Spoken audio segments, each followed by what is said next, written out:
wabarakatuh. Hai anak Umi, apa kabarnya hari ini? Nah, berjumpa lagi dengan Umi. Kali ini kita lanjut pembelajaran kita ya nak. Nah, kemarin kan kita udah belajar 2 minggu tuh. Terus kita ngerjain modul selama seminggu. Sekarang kita mulai belajar lagi menggunakan video. Nah, kita akan melanjutkan materi kita. Kalau yang kemarin kan kita sudah belajar tentang bilangan bulat, operasi hitung bilangan bulat. Nah, sekarang kita masuk ke halaman 16, yaitu bilangan caca. Nah, bilangan caca apa sih, Mi? Bilangan caca adalah bilangan yang terdiri dari 0, 1, 2, 3, 4, 5, dan seterusnya. Atau bilangan 0 dan bilangan positif. Nah, itu dikatakan bilangan caca. Bilangan caca. Nah, bilangan caca ini, kalau kita buat garis bilangan, di sini 0, negatif 1, negatif 2, negatif 3, negatif 4, negatif 5. 1, 2, 3, 4, 5. Nah, kalau dia semua bilangan ini ada bilangan positif, bilangan 0, dan bilangan negatif, ini kan disebut dengan bilangan bulat, ya kan? Nah, kalau dia bilangan caca terdiri dari ini ya, dari bilangan 0 ke bilangan positif, positif. Nah, ini dikatakan bilangan caca. Nah, sebenarnya bilangan caca ini bagian dari bilangan bulat, tetapi tidak ikut bilangan negatifnya. Kalau di bilangan bulat terdiri dari negatif, 0, dan positif. Kalau bilangan caca terdiri dari bilangan 0 dan bilangan positif. Nah, bagaimana? Nih, udah paham kan tentang bilangan caca? Sekarang kita lanjut yang kedua ya, nah, tentang sifat-sifat operasi hitung. Nah, ini udah pernah kita pelajari di kelas 5 dan kita ulang sedikit ya. Nah, sifat-sifat operasi hitung itu kan kemarin ada 3, yang apa? Sifat komutatif, asosiatif, dan distributif. Oke, kita buat yang pertama yaitu sifat komutatif. Nah, sifat komutatif ini disebut sifat pertukaran. Artinya apa? Kita buat contohnya gini, A kita buat tambah B, maka kalau kita tukar posisi di ruas kanannya jadi B ditambah A. Ya kan? Nah, kalau kita untuk perkalian A dikali B, maka hasil di ruas kanannya kita balik aja. B dikali A. Nah, ini disebut dengan sifat komutatif atau pertukaran. Nah, sifat komutatif atau pertukaran ini hanya berlaku untuk penjumlahan dan perkalian. Kenapa? Karena kalau kita jumlahkan atau kalau kita kalikan, maka ruas kanan dengan ruas kiri hasilnya sama. Kita buat contoh. Bilangannya mudah ya nak. Bilang untuk penjumlahan dulu. Kita buat 3 tambah 5. Kalau di sini jadi berapa? Kalau kita buat 3 tambah 6. Di sini kalau kita tukar jadi 6 tambah 3. Nah, kalau kita jumlahkan ini, 3 tambah 6 berapa? 9. 6 tambah ini 6 tambah 9, 6 tambah 3 berapa? 9. Nah, ini memiliki hasil yang sama. Ini disebut sifat komutatif. Nah, contoh kedua untuk perkalian. Kita buat dengan bilangan yang sama. 3 dikali 6 dengan 6 dikali 3. 3 kali 6 berapa? Iya, 18. 6 kali 3 sama 18. Berarti ini disebut sifat komutatif. Nah, kan tidak berlaku untuk pengurangan dan pembagian. Maksudnya apa? Kita buat contoh. Di sini contoh ketiga kita buat 3 dikurang 6. Sama dengan kalau ditukar posisi jadi berapa? 6 dikurang 3. Ini berapa? 3 dikurang 6 hasilnya berapa? Iya, positif 3.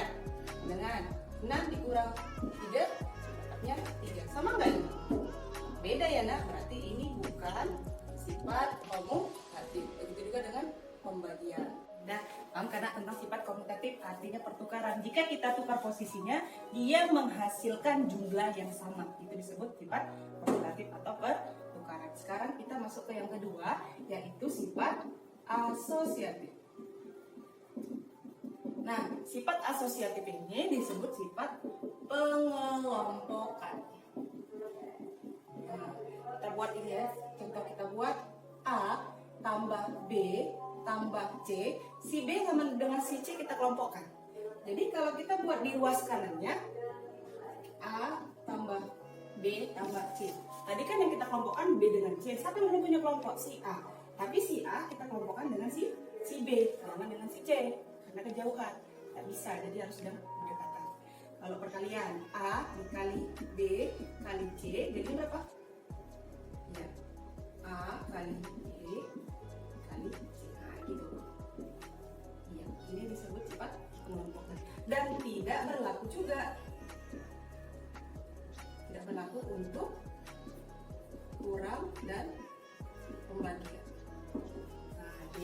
sifat asosiatif ini juga tidak berlaku untuk pengurangan dan pembagian. Kenapa? Hampir sama dengan si komutatif. Kalau dia ditukar posisinya, kalau kita pakai pengurangan dan pembagian hasilnya beda. Nah, itu bukan dari sifat asosiatif dan bukan sifat komutatif. Oke, kita buat contoh. Contoh kita buat bilangannya mudah aja ya, nak. Kita buat 3 ditambah 2 ditambah 5. Kita buat sini dikelompokkan. Jadi di sini kita tetap tulis semua bilangannya. 3 tambah 2 tambah 5. Kalau tadi yang dikelompokkan si 2 dengan si 5, di sini siapa yang dikelompokkan? Iya, 3 dengan, yuk kita tambahin. Ini kan belum punya kawan tuh kan. 3 tambah 7 sama dengan ini 5 ditambah 5. Berapa? 3 tambah 7? 10. Berapa 5 tambah 5? 10. Nah, sama kan? Nah, ini berarti sifat asosiatif. Lagi, kalau kita buat 2 dikali 3 dikali 5, ini berapa? Ya, 2 kali 3 kali 5. Ini dikelompokkan kan? Gitu kan? Yuk, sekarang kita jumlahin. Ini 2 dikali 3 kali 5, 15 sama dengan 6 dikali 5. Berapa 2 kali 15? Iya, 2 kali 15 hasilnya 30. 6 kali 5, 30. Nah, ini memiliki hasil yang sama. Itu dikatakan sifat asosiatif. Kalau kita pakai pengurangan, coba sendiri di rumah. Kalau anak-anak pakai pengurangan atau pembagian, sama nggak hasil? Nah, itu ya. Oke, ini tadi tentang asosiatif. Kita lanjut ke sifat yang ketiga, sifat distributif atau penyebaran. Nah, di sini kalau kita buat A dikali B ditambah C. Nah, penyebarannya ini si A ini bukan hanya milik si B, tapi si A ini disebar. Si A inilah yang dikatakan penyebarannya. Si A ini harus milik si B, si A ini harus milik si C. Jadi cara penyebarannya seperti apa nih? A kita kalikan dengan B, berarti A kali B kurang. Ini tandanya apa? Tambah, berarti kita buat tambah. Kemudian A kita sebarkan lagi dengan C. A dikali C. Nah, ini yang dikatakan penyebaran. Ya karena terus kalau satu lagi kita buat pengurangan bisa ya, nak?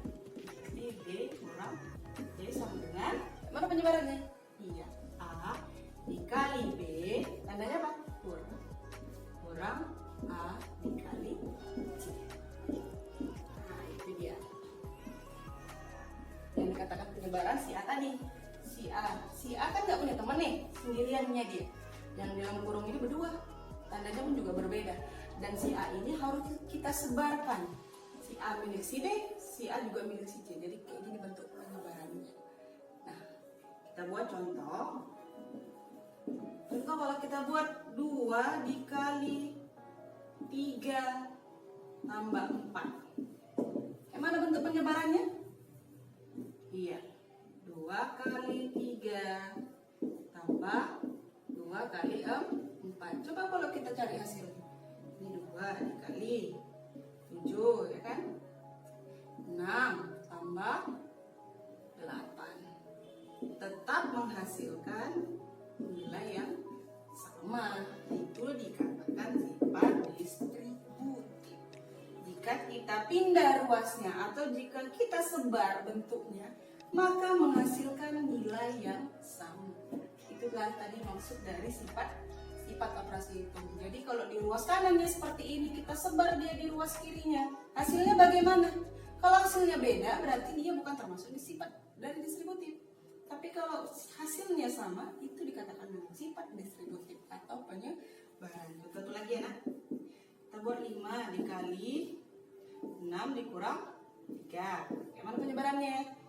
Ya, 5 dikali 6 dikurang 5 dikali 3. Ini 5 dikali 6 kurang 3. 3 dengan 6 kali 3, 5 kali 6, 30 dikurang 15. Berapa hasilnya ini? 15. Yang ini 15. Nah, sama kan hasilnya? Nah, paham ya, nak? Yang perlu anak Umi ingat hanya ini yang Umi kotak ini. Kalau dia dapat kuncinya, insya Allah bisa. Nah, itu tadi tentang sifat-sifat operasi hitung. Ada 3 karena komutatif, asosiatif, dan distributif. Kalau komutatif pertukaran, asosiatif pengelompokan, dan distributif penyebaran. Nah, paham kan Nak tentang sifat operasi itu? Nah, sampai di sini dulu penjelasan dari Umi. Minggu depan kita jumpa lagi ya. Assalamualaikum warahmatullahi wabarakatuh.